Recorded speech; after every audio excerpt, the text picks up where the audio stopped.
Hello friends, welcome to my YouTube channel. हमारे YouTube channel पर आप सभी का मैं तहे दिल से स्वागत करता हूं। मैं हूं अनीश कुमार। आज हम आपको पढ़ाएंगे ब्लड से रिलेटेड एक डिजीज़ है जिसे हम लोग एनीमिया कहते हैं, और उससे भी रिलेटेड टर्म ढेर सारे आते हैं। उसका भी हम लोग एक नज़र में देखेंगे और बहुत ही संक्षिप्त में देखेंगे। Thank you. आइए देखते हैं और क्या क्या टर्म है। आपको पहले इंडेक्स में बता देते हैं। एनीमिया, न्यूट्रोपेनिया, साइट्रोपेनिया, ल्यूकोपेनिया, पैंसिटोपेनिया, ये जितने टाइप के टर्म हैं इसको हम लोग पढ़ेंगे। तो देर न करते हुए आते हैं अपने ब्लैक बोर्ड पर। टॉपिक है ब्लड। एनीमिया। एनीमिया किसे कहते हैं? एनीमिया में जो आरबीसी है यानी रेड ब्लड कॉर्पसल, लाल रक्त कणिकाएं, जब लाल रक्त कणिकाएं शरीर में उसकी कमी हो जाती है, ब्लड में वो डिफिशियंसी उसकी हो जाती है, तो उस स्थिति में हम लोग उसको कहते हैं एनीमिया। और एनीमिया एक ऐसी बीमारी है कि इसे ठीक भी किया जा सकता है।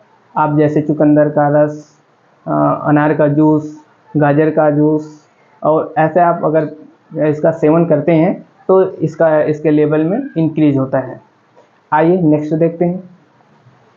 ल्यूकोपेनिया दूसरे नंबर पर आता है। ल्यूकोपेनिया, ये ल्यूकोपेनिया जो है ये डब्ल्यूबीसी का लेवल जब डिक्रीज होता है, घट जाता है, तो उस स्थिति को हम कहते हैं, क्या कहते हैं?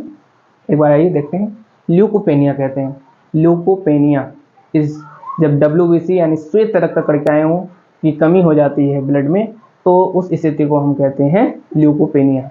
अब एक स्थिति और आती है। आइए तीसरे टर्म की तरफ बढ़ते हैं। तीसरा टर्म है साइट्रोपेनिया। साइट्रोपेनिया मतलब क्या होता है? अब साइट्रोपेनिया का मतलब होता है कि जब शरीर में यानी कि ब्लड में जब हमें इन्फेक्शन का डर होता है, हर टाइप के ब्लड में इन्फेक्शन होने का डर होता है, तो उस स्थिति को हम कहते हैं न्यूट्रोपेनिया। ठीक है। और न्यूट्रोपेनिया में संक्रमण होने का खतरा रहता है। ठीक है। और आते हैं चौथे टॉपिक की तरफ। चौथा है थ्रोम्बोसाइटोपेनिया। थ्रोम्बोसाइटोपेनिया में क्या होता है सर? थ्रोम्बोसाइटोपेनिया में प्लेटलेट्स की कमी हो जाती है। हमारे शरीर में एक औसतन एक प्लेटलेट्स का मात्रा निर्धारित होता है, और उसी लेवल से जब वो नीचे चला जाता है तो हम उस स्थिति को कहते हैं थ्रोम्बोसाइटोपेनिया। ओके, आपको कंफर्म होगा कि ये इसकी लेवल डिक्रीज हो जाती है, घट जाती है। आते हैं पांचवें टॉपिक, पांचवें नंबर में पैंसिटोपेनिया। सर पैंसिटोपेनिया क्या होता है? तो आइए जानते हैं। पैंसिटोपेनिया जब ऑल टाइप, ये जितने टाइप है, आरबीसी, डब्ल्यूबीसी, प्लेटलेट्स, ये जितने तरह के हैं ना, ये श्वेत कणिकाएं हैं, कॉर्पसल, इनमें जब ये सब ब्लड में इन सभी की मात्रा कम पड़ जाती है, यानी कि कमी हो जाती है, तब उस स्थिति जो बनती है उस कंडीशन को हम लोग कहते हैं पैंसिटोपेनिया।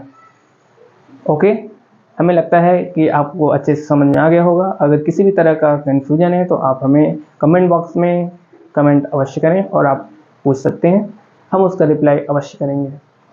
अगर यह टॉपिक अच्छा लगा है तो आप इस वीडियो को लाइक, सब्सक्राइब ज़रूर करें। Thank you so much.